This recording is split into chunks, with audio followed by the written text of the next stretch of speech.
All right, thank you. Yeah, I'm Larry Crishone. I'm a union member. I'm not a steward anymore or an officer or even a labor partner. And I don't know if you saw the email from the EDO today, but this isn't an official agency presentation. I've never really billed it that way.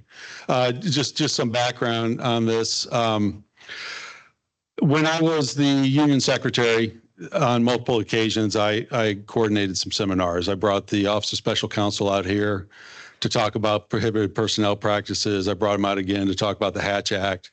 I brought Tom Devine out from the Government Accountability Project to talk about whistleblower protections.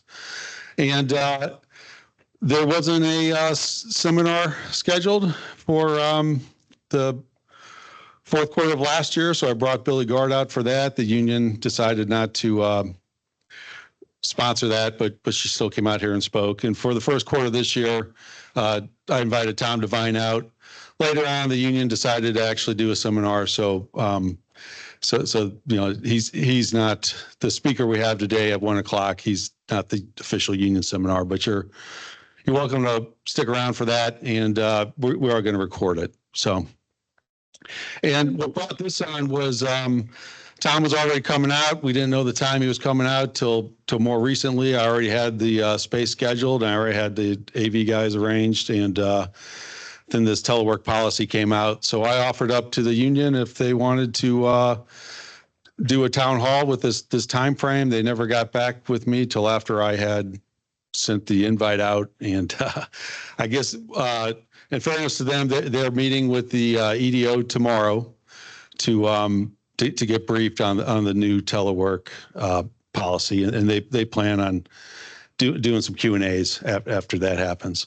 But really, all we wanted to do here was I was going to answer your questions about the contract and anything I could answer, and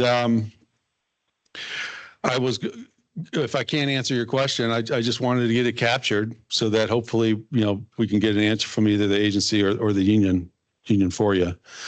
So just a little bit of background. Oh, and this first slide, it is lunch hour, so I am allowed to talk to you about the union. If you join the union, just know none of your dues go to political campaigns. So it doesn't matter what your affiliation is. The union has a NTU National has what's called TPAC, Treasury Employees Political Action Committee. That is not affiliated with your dues in any ways whatsoever. If you're giving money to the TPAC to give to campaigns, you would know, you would have authorized that money to go out of your accounts. Union dues don't go to that. If you're not a member and you want to know how much it is, it's generally between $17 and $26 a pay period. 26 if you're a GS 15, 17 if you're pretty low in the scale. My dues are $23 a pay period. I'm a GS 13. And it's important to know we wouldn't have a collective bargaining agreement if it wasn't for the dues paying members. Anyone who's in the bargaining unit gets represented by the union. That collective bargaining agreement applies to you, whether you pay dues or not, but I like to compare it to public television. Anyone can tune in and watch Big Bird, but if there weren't donors to public television, that wouldn't be on the air. And it's just like this. If we didn't have dues paying members, we wouldn't have a collective bargaining agreement. I don't always agree with the union. I used to be the second full-time FTE. NTU National asked Cheryl to get rid of me in that position because of a couple of emails I'd sent in 2023 that they felt were a little too aggressive. Some might call them truthful. And yeah, more than anyone, I probably have a reason to not pay dues, but I still support the union. I'm still a dues paying member. I think it's really important that I could talk forever about the flaws I see in them and any organization, but it's important to note that we are better off with that collective bargaining agreement.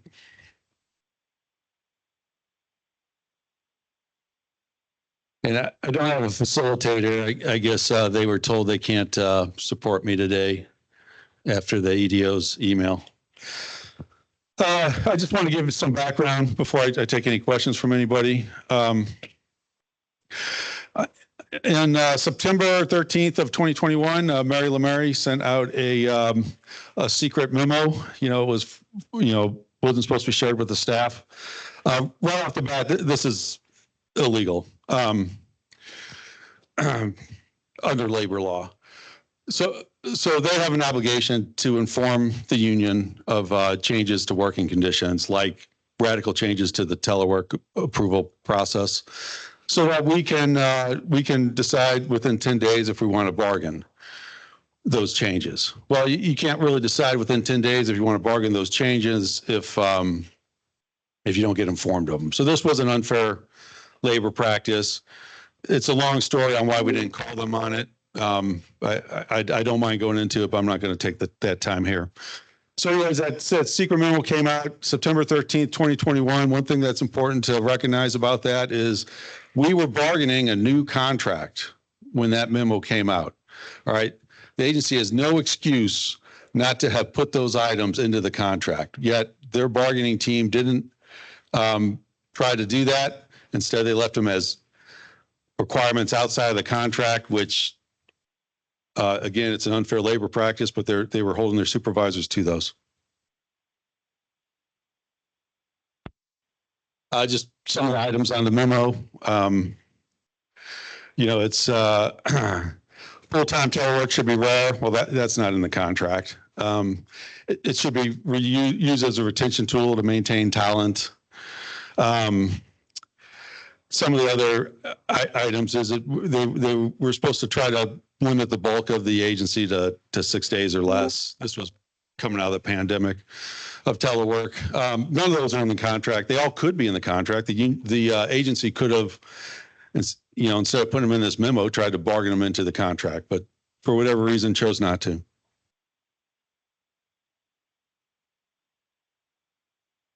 Okay, this is Article 7 of the collective bargaining agreement. That's the telework article. There are, I like to say, 4 requirements to telework. One is you have to have sufficient duties that are portable. If you were on mandatory telework during the pandemic, well, obviously those duties are portable. I mean, otherwise you couldn't have done them from home. The employee's absence from the work does not unduly interfere with the efficient operation of the organization. There again, it's hard for the agency to make that argument, considering how well we fared during the pandemic when we were all teleworking. And I'm not saying that the agency can't make that argument for certain positions, but for most positions at the agency, it's hard to do that. And the employee's latest rating of record is fully successful, and that's been in many CBAs before this one.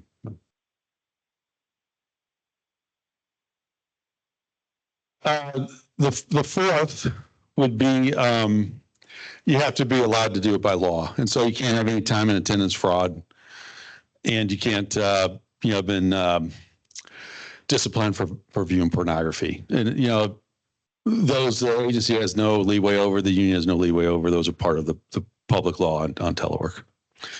This last bit, I do want to bring that up. Telework may not be used for dependent or child care. However, merely having a child or dependent in the home with the teleworker is not a sufficient reason to deny a telework request. A teleworker must continue to make arrangements for child or dependent care to the same extent as if they were working at the traditional office. To the same extent, that doesn't mean you have to, have the same daycare provider or whatever. It's just, if you can't do the job with your dependent at home, I mean, they can still be at home, but you have to arrange for some type of care for that dependent. I'm bringing that up because there has been, in a meeting I was in yesterday, there have been some mothers who are saying that it's going to be hard to come back to work by May 19th to find reliable daycare just because of the kind of the crisis in daycare, and I think that's a very legitimate concern. Just be careful about how you speak to that with your supervision, just because There are legitimate concerns there. It's there's flexibility in telework to be near the school where your kid's at. That they don't interfere with your ability to do the work, but you certainly got to make other arrangements if you're going to be working 30, 40 miles away or different hours than you might normally work. So when you're teleworking, obviously you could work for 6 hours, pick your kids up from school, and then work another 2 hours. When you're in the office, you can't really do that. You can fight traffic for an hour to go get them from school. So yeah, just make sure you're framing it the right way. So, and then I think just got a couple more slides. Articles. This is again at Article 7. Modifications or temporary suspension of the agreement. All right. A supervisor may modify or temporarily suspend for a specified period of time a telework arrangement. Management retains the right to make decisions to modify or temporarily suspend a telework arrangement on a case-by-case basis and based on business needs. Now, the policy that the agency put out on Monday isn't a case-by-case basis. All right, it applies to everyone equally. It's just a broad blanket policy, and it's not based on business needs. All right, it's based on political initiatives. So there's a political initiative to scale back telework, and I'm sorry, but that initiative violates our collective bargaining agreement.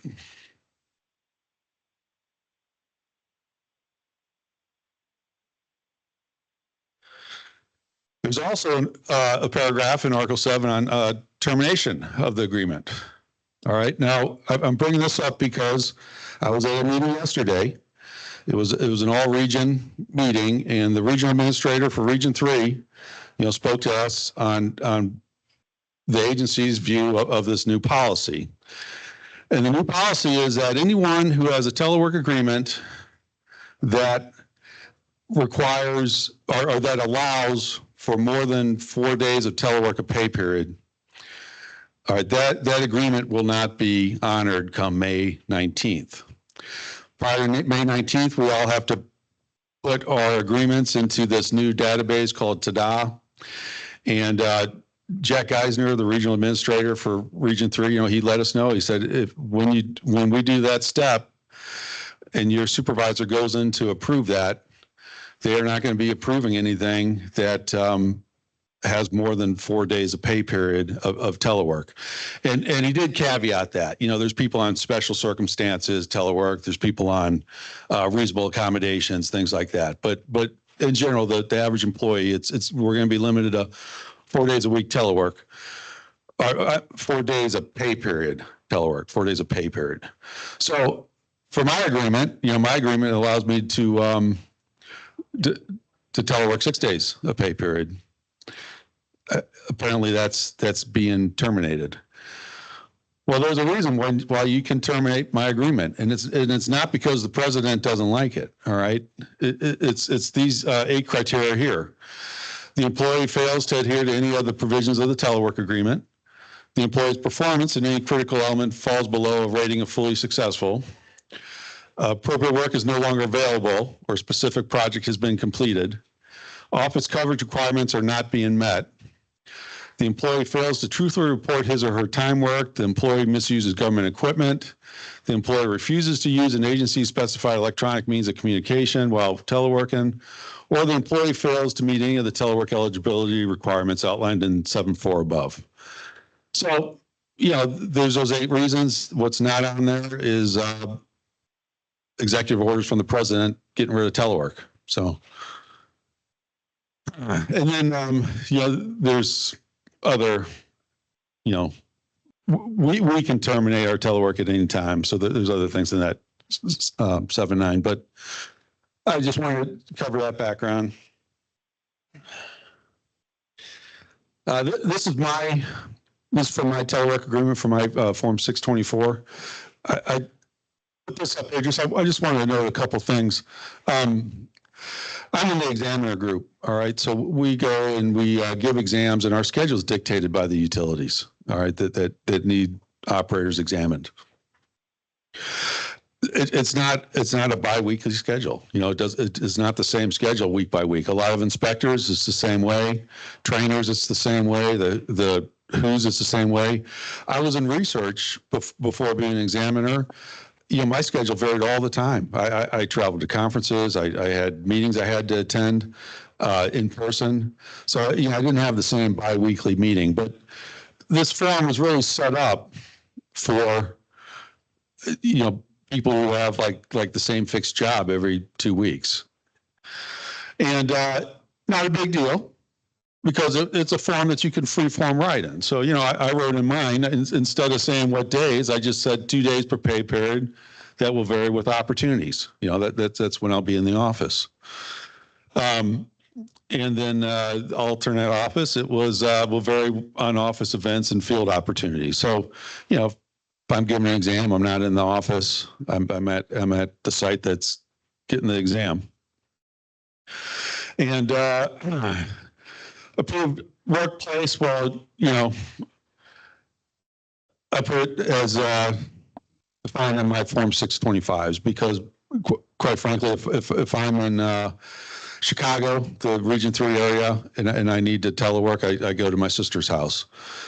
If I'm at my home in Springfield, Illinois, I got a 625 for that. I got a 625 for my friend in Maryland who I stay with when I'm out here. So a lot of flexibility in these paper forms. I don't know anything about TDA. I don't know if it's going to have that flexibility or not, but I certainly hope that the union makes sure it does, because many people in this agency do not have a fixed biweekly work schedule. I mean, they're doing different things, different weeks of the year, and it's all out of their control. It's dictated by inspections, exams, conferences.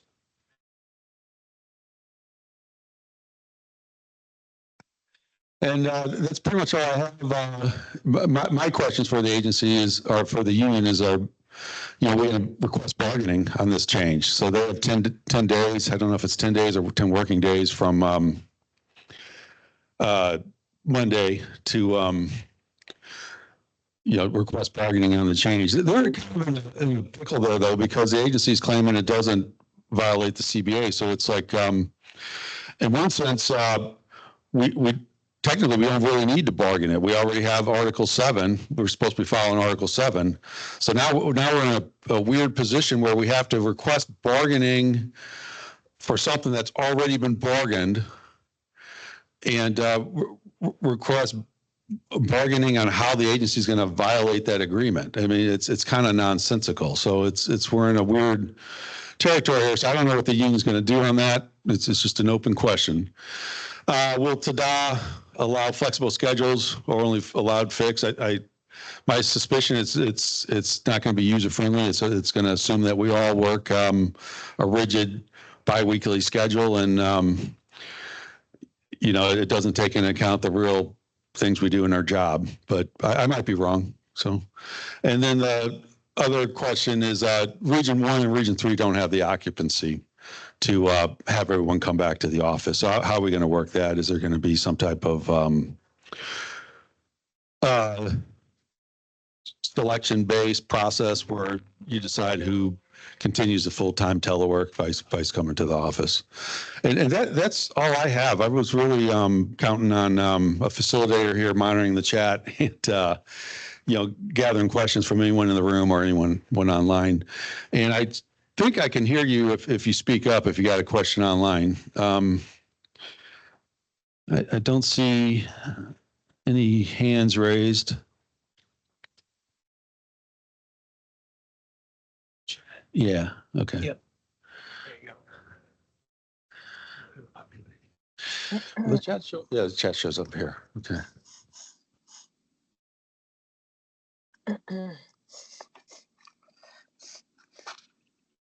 That first question, I can share those slides. Yeah, I'm also planning on sharing the recording of this presentation.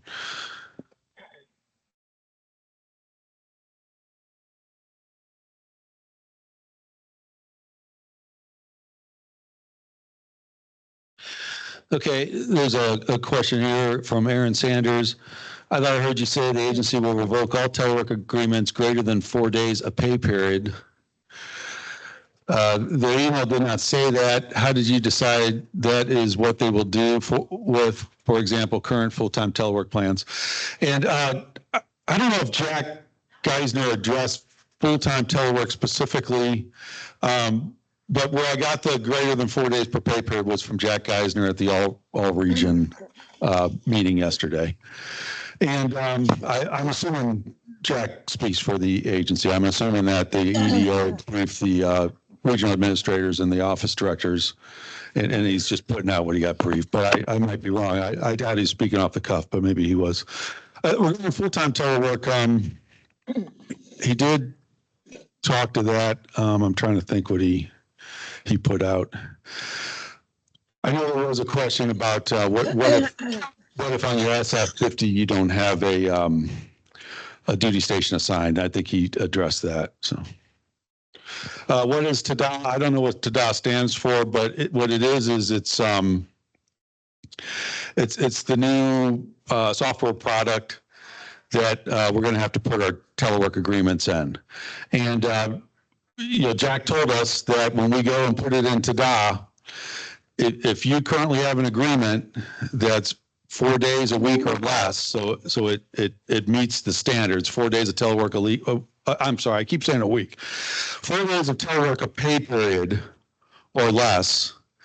When you go and put that into DOT, it's more than likely just going to be approved by your supervisor. I mean, he couldn't give that guarantee, but he said it's pretty likely.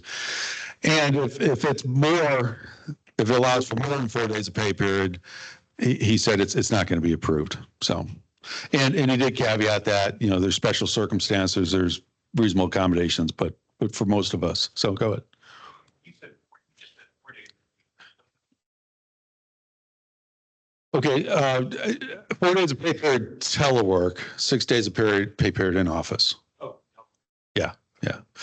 Now the current easy button, whatever they called it, the post-pandemic reentry was 6 days of telework a pay period, 4 days in office, and they've kind of flipped that back around. So, no.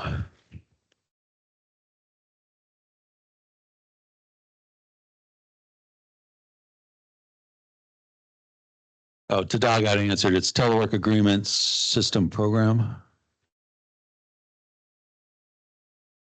Our Telework Agreement Data app.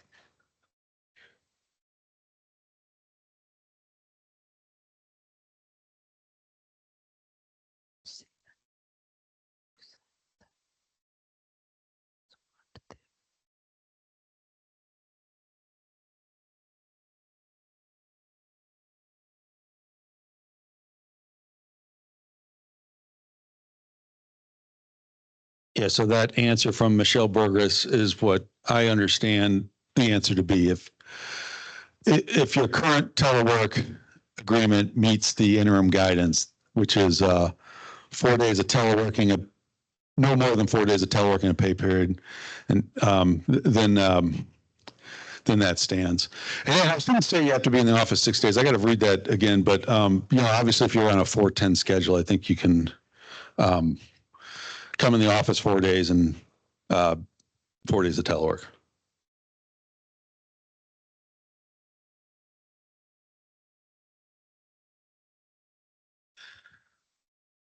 Yeah, Josh Adams is interested in more details on the alternate remote federal offices, and I have no idea how that's going to work. But yeah, that we'll capture that comment. Hopefully, the agency will give you that. Oh. And how many hours in the office constitutes a day in the office? That's a question that the union might not want to ask. I don't know, but I will tell you that when I was involved in bargaining, hoteling, what was coming up was 3. I'm sorry, 4. 4 hours constituted a day in the office. I don't know if the agency or the union has a position on that at the moment, but that's what we were talking about 2 years ago.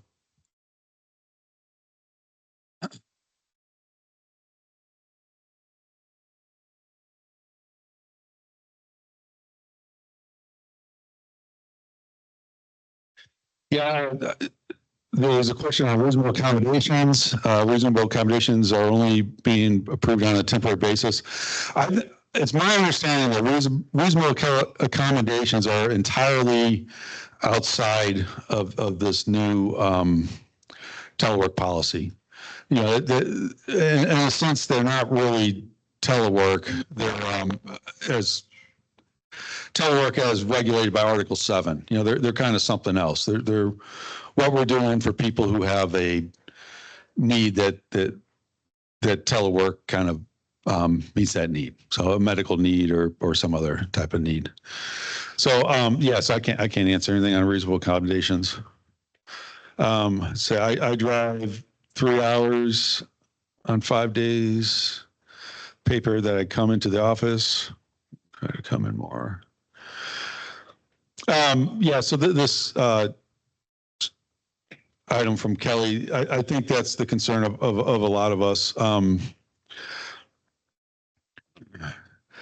It's not uncommon in the DC metro area to have a 1 hour commute to drive 20 miles, and that's one way. So, you know, it's, you know, if you got to be in the office, that's part of your job to drive that. But if you could just as easily do your work from home, it's kind of crazy that they're going to make that sacrifice. Okay, Manny asked, telework 6 days of pay period will not be approved at the division director. Where did you hear that? Where I heard that is Jack Geisner basically told us that unless you have some type of reasonable accommodation or special circumstance, you're not going to be approved for more than 4 days of pay period when you put your item into TDA. And there again, maybe the agency is going to tell the union something different tomorrow, but that's what was being put out yesterday at the all regions briefing. Yeah. So okay, let me give you this system. Oh, sorry. Thanks. That's it. Thank you. One of the things with this new system that they've been rolling out is the you call it TDA, but it's right now what I've heard, at least in this meeting, it's coming from this gentleman, Jack Geisner in Region 3. He's a Region 3 administrator, right? So is this new policy, is this just a Region 3 thing, or is this it's agency wide? Yeah. Thanks. That meeting was, and Jack was the manager who I guess they chose to present, but he was speaking to all 4 regions at that meeting. So, and my assumption is that Jack, you know, all the regional administrators and all the office directors got talking points from the agency, and this was his first opportunity to provide those talking points. Now, in the chat here, someone said that NLR didn't mention anything at their ET meeting this morning. You know, when NLR decides to share with their employees is when they decide to share it. And maybe the reason they decided not to share it is because it's something in flux. But all I know is that what got shared with us yesterday, and coming from the regional administrator, I assume it somehow started with the EDO. And Pat and McConan have dropped off the pizzas for those of you in the room who want something. Just so you know, I'm supposed to let you know the union's not paying for those. This is not a union event, but help yourselves. So.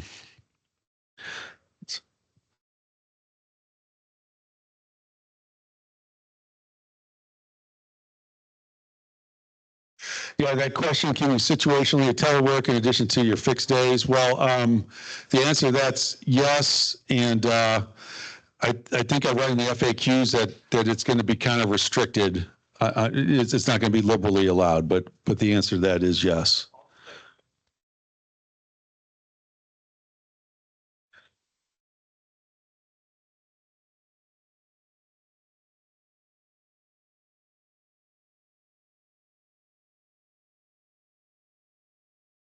Yeah, and actually, you did include that answer. Request for situational telework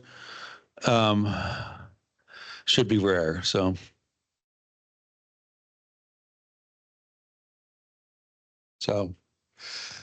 All right, well, and I scheduled this from 1:30 to, I'm sorry, from 11:31, just because I had already reserved the room for that time. It wasn't being used, but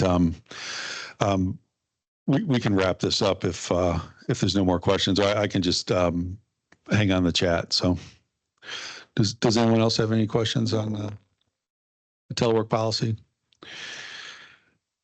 Yeah. I guess, yeah. And at 1 o'clock, Tom Devine will be coming to talk about employee protections again, and more specifically with kind of an eye towards what's going on with the current administration. I don't know who's been following it, but the Office of Special Counsel, the special counsel who's in charge of the Office of Special Counsel got removed. He believes, and I kind of agree with that. The special counsel believes that he wasn't allowed to be removed. He could only be removed for cause, and there wasn't a cause. Kind of like our commissioners. All right, commissioners they can't just be removed because the president doesn't like them. All right, they have to be impeached. They have to have gotten a DUI or done something that causes the country to lose faith in them. That you just can't remove them. Same with judges. You can remove judges, but they really got to be impeached. They don't get just removed because someone doesn't like them. As it is, a lot of our employee protections rely on investigations by the Office of Special Counsel. They rely on going before the Merit System Protection Boards. Our labor protections rely on the Federal Labor Relations Authority, and all those organizations are currently dysfunctional right now. They've had people fired without cause. They don't have quorums. A lot of the things in place to protect us have been intentionally broken, and Tom's going to kind of try to address some of that. So he's not showing up till 1 o'clock. Thanks for coming.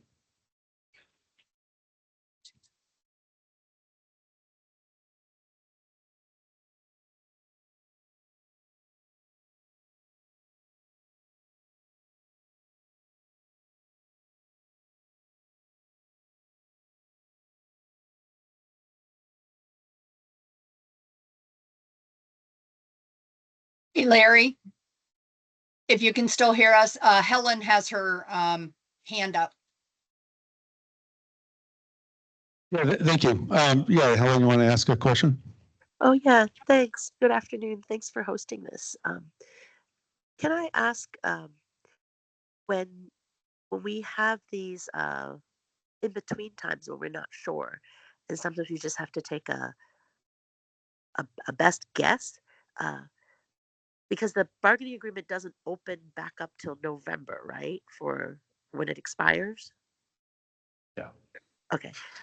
So with that in mind, Oh, go ahead.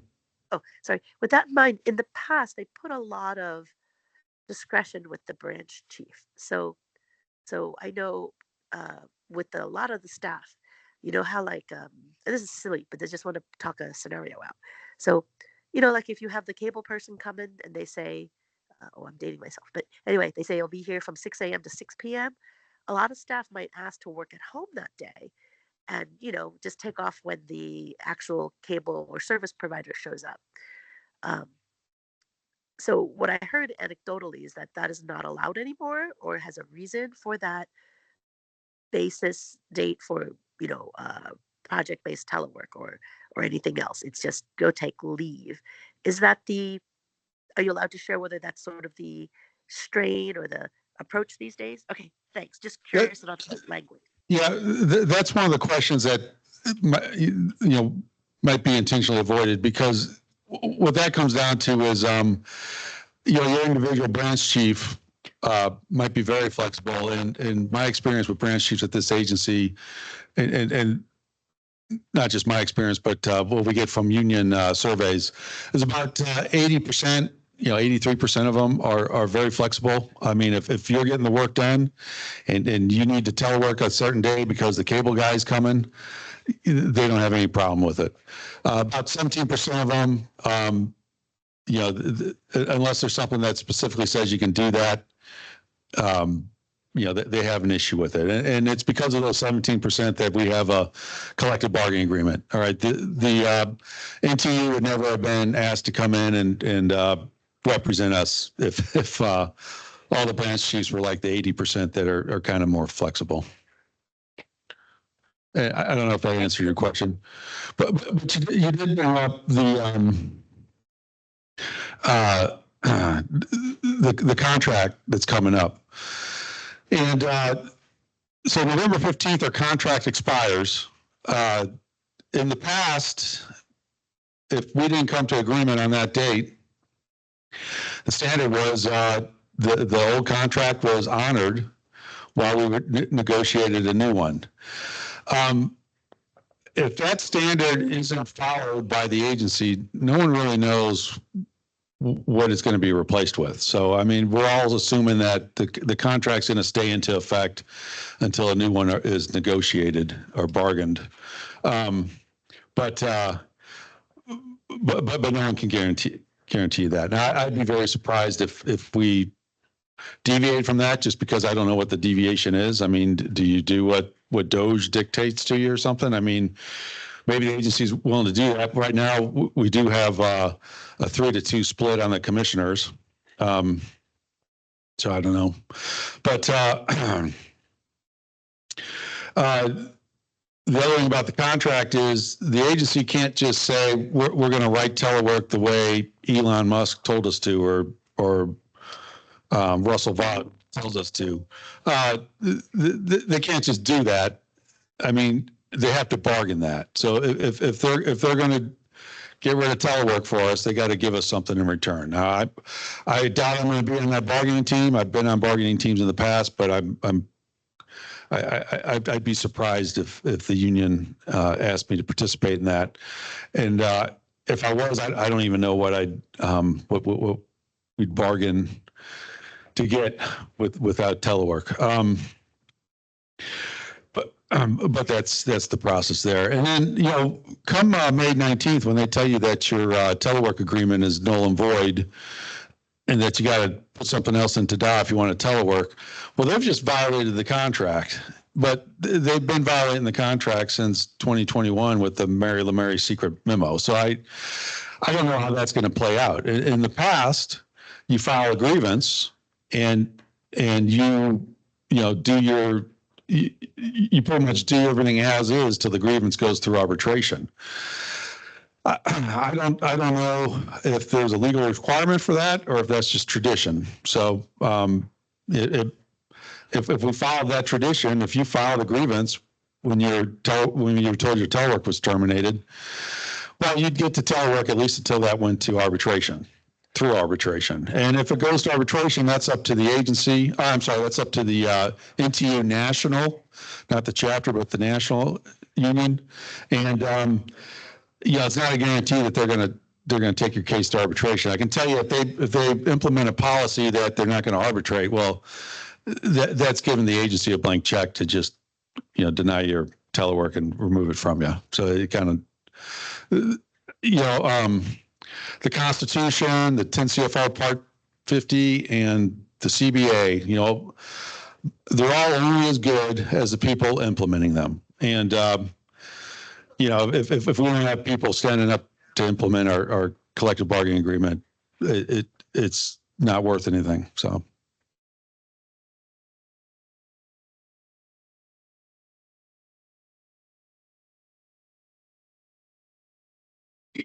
Larry, there's a couple questions in the chat. Okay. Yeah. In addition to childcare, there's elder care, and I understand that.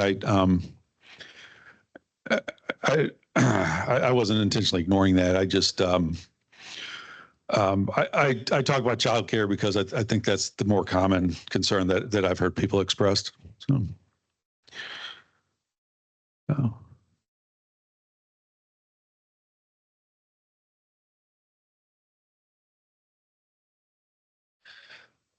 Okay, and there's a note that TDA is currently for branch chiefs and above, and that's true. It's the bargaining unit doesn't have access to it yet. So one thing I'd mention on TDA too is if you're on a telework agreement that allows you greater than four telework days of pay period, and it's important to you to stay on that agreement, don't just go and submit a new agreement in TDA. You know, don't voluntarily, you know, give up your current telework agreement. You know, I can't tell you what to do, but I'll tell you, when my branch chief tells me I can't telework is when I don't telework. All right. But until then, just because a agency-wide announcement says it, that doesn't mean anything. I take direction from my chain of command. And when they tell me I can't telework anymore, I'll be in the office. I won't telework, and I'll be filing a grievance, you know, to say you're violating the contract. We had a telework agreement. You didn't cancel it per Article 7.9. But if they tell me to go put a telework schedule into TDA that you don't like, well, now have they really violated the agreement? I mean, I've kind of voluntarily changed my telework schedule based on them. So if you want to agree to these things, you gotta stand up for yourself to some extent.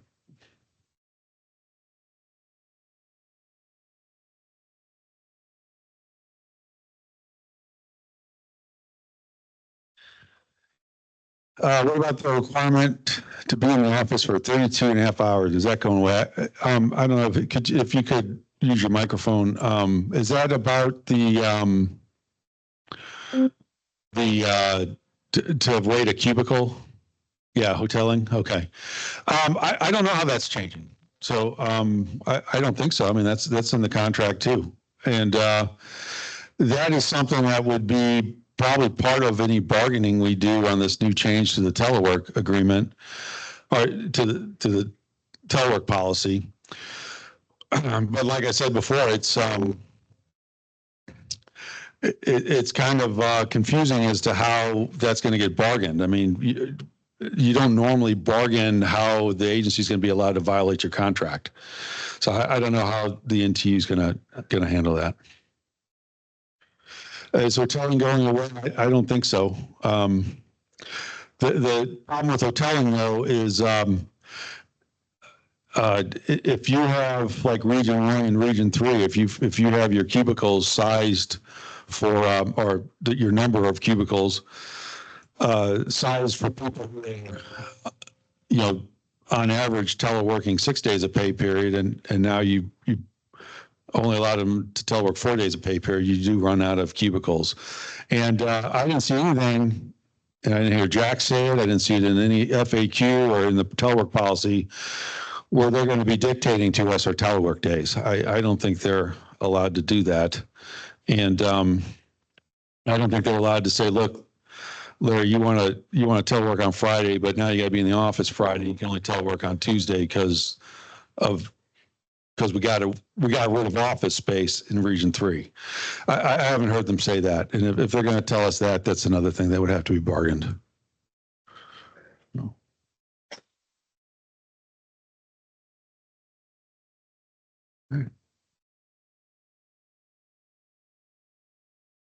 Okay, so hi, Larry, it's Angela.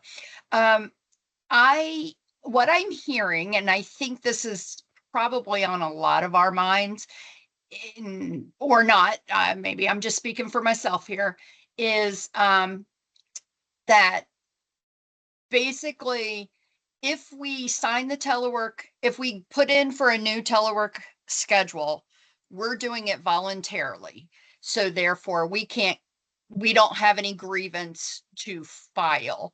If our branch chief or supervisors tell us we have to be in the office and that currently violates the collective bargaining agreement, we then have to listen to our branch chief or our supervisor.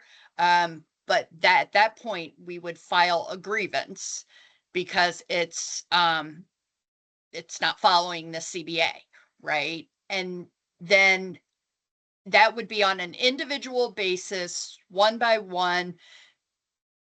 Would a collective unit of filing grievances, should that happen, speak more? Yeah, I think so. I don't know exactly how that process works though. Like there's something called an institutional grievance, but I don't think that applies because that's when the agency is violating the union's rights under the contract. And what they're doing here is they're violating the entire bargaining unit's rights under the contract, but not the union's rights. So the institutional grievance, I don't think applies. Whether you can do like a mass grievance, I don't know. But I'll tell you, it would make sense to me that if you had a dozen people grieve something and it is through the same policy, I would think they would somehow combine that when it went to arbitration at least. But I don't really know on that process. Regarding what you said earlier about not voluntarily giving up your telework, yeah, that is what I said. I guess the key there is to not make any change until you are told by your chain of command that that your current telework policy or your current telework agreement is no longer valid. And when I'm being told by your chain of command, if your office director just says that in an announcement to everybody, I don't know if I'd take that. I would somehow push your chain of command, your branch chief, your division director, your office director, to directly tell you that this agreement that they signed with you is no longer valid. Once they tell you that, at that point, you can go into DA and you could, put a new agreement in place that meets the requirements, because you still have a right to grieve, from I think it's 10 working days from the point they told you that your old contract was terminated. They have violated your rights under Article 7.9. You can file a grievance under that. So, and you can, in the meantime, put something to DA, telework to a lesser extent, I guess. But if you put something to DA without them telling you that your current telework agreement is no longer being honored, then you've kind of voluntarily given up your telework. It's like splitting hairs, but I don't think it's that complicated.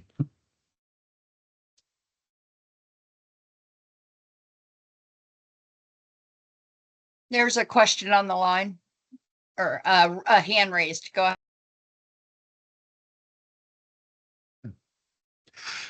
Hello, hi Larry. Just wanted to follow up. So let's say, based on the order from like a branch chief, we fill out the TADA. Even through there, isn't there like a way to, based on the email, isn't there a way to request, the existing sort of telework that, that you have? Perhaps, it's something that requires the division director approval, but nevertheless, maybe would that be like another approach to request the same status through that?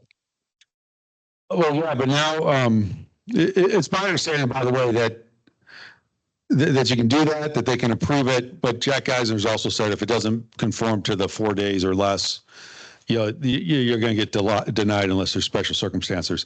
But regarding what you just said about requesting something that you currently have that they told you they'd deny, and then grieving once it's denied, you can certainly do that. You'd be grieving it not under Article 7.9, but under Article 7.4, I think. I'd have to go back on my slides.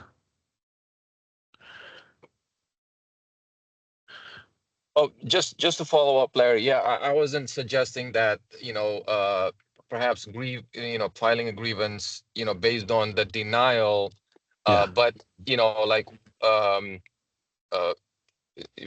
the of course the grievance would be under the initial breaking of the contract, but really just to at least give a chance for a potential continuity of the existing status. But as you mentioned, that requires special circumstance, so there might not be any point to doing that.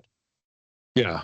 So, but yeah, I just reiterate. I think we all have a strong case under 7.9, but it only exists if you've been told by your chain of command that they're terminating your telework agreement. So it's, and the union might, the union leadership might disagree with that. I'll let Cheryl certainly, I hope, is going to watch the video of this and know what you guys' concerns are and correct me, if there's anything that I said that's not accurate. So, all right. Yeah, I've got a question. Sorry. I just wanted to say thank you to Larry for organizing this. Yeah, thanks. I appreciate that. Hey, Larry, got a question. Can you hear me? I can, yeah. All right. So, it's an interim.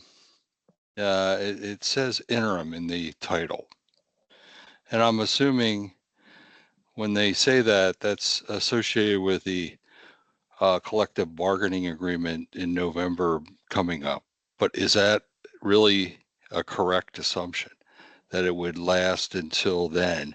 Or is it interim and this summer or later than the collective bargaining agreement, the new one?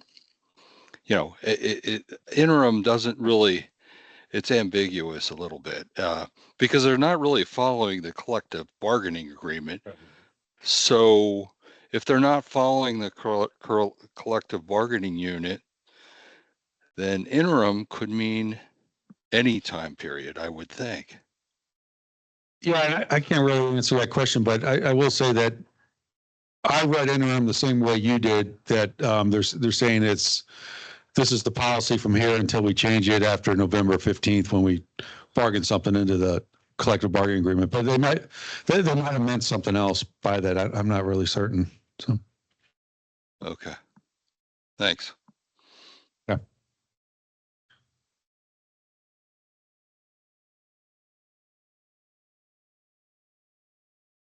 So Tamara asks, you can only schedule for a certain amount of days. What happens when everybody's expected to come in the office?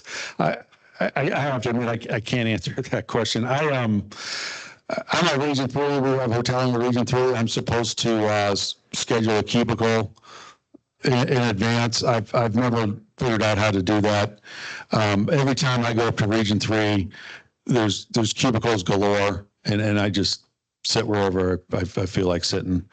But in the future, I'll probably have to figure that system out. Is there any settings on the headset? But and I was involved with the hoteling bargaining, and I can't really give you an answer to that because I think what we were bargaining at the time changed since I left the bargaining team. Okay, it's green. It's on.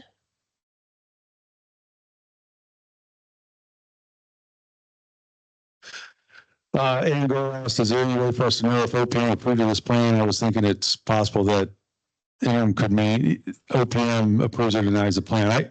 I think that certainly is possible. I doubt OPM approved the plan because I don't think OPM likes the idea of us doing even 4 days of pay period. But I don't know. They might have seen it. Yeah.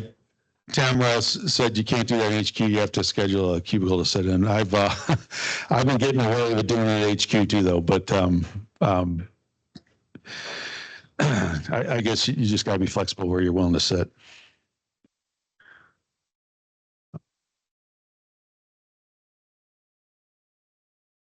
Looks Well, like I'm gonna- somebody has their hand up. Okay, yeah. Cheng, is it?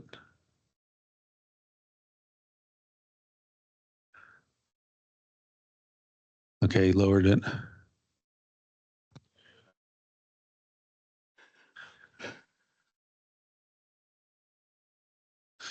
Well, I'm gonna put down, let's see. I'm guessing interim means that eventually all telework will be severely curtailed for the EO, just to presage that eventual outcome, but great question. I agree with that from John Lenning. I think interim means until they can get rid of telework once the contract expires. So I don't know. We'll have to see what happens once bargaining comes about. I believe, and Cheryl can tell you this better, but I believe that in September, the agency has to tell us what articles they're opening and what their changes, what changes they want to make. So I think we'll know then what their intentions are for telework. So, and just because they want it doesn't mean they'll get it. There is a process, but one note of caution is the FLRA is the Federal Labor Relations Authority, which is where we would mediate and arbitrate. If we can't come to agreement on the contract, that's kind of a dysfunctional organization right now. It's been intentionally hobbled with people removed inappropriately and not replaced. So that's kind of bleak. One thing, and I'm hoping Tom Devine covers this, is we are an independent agency. It's my understanding that means we don't have to follow any of these orders on personnel, and we could just continue telework as is. It's been working fine. It's works for us. We don't have to follow any of this. We're choosing to for reasons I don't understand, but maybe Tom can enlighten us on that. But the other thing is, we do have a 3-2 split in the commission. It was legally, the Democratic commissioners have to be impeached. They can't just get fired. But we saw the special counsel get fired, or the special counsel get fired. We've seen other independent agencies lose their heads. And, there's nothing to say that we got a 3-2 split right now. It could go to 2-1, there's nothing stopping him from removing, if he's not going to follow the law, there's nothing stopping him from moving 2 of the Democratic commissioners or something. It's go down to 2-1, you still got a quorum. Who knows what happens, so.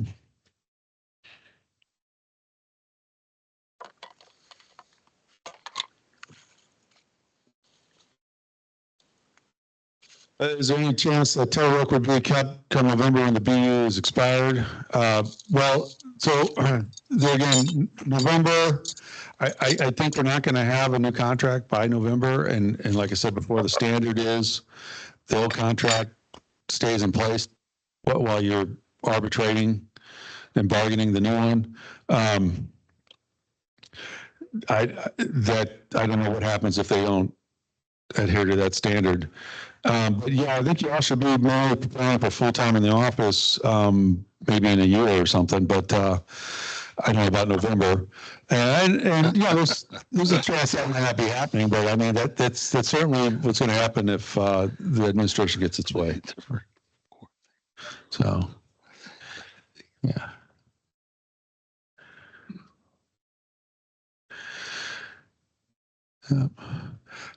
So Aaron Sanders' comment, that's a little out of my league right now to answer, but that's another possibility. So and I'm gonna set the microphone down now that I gotta escort Tom Devine and make sure he has a parking pass. So Thank you, Larry. Appreciate everything. yeah, thank you.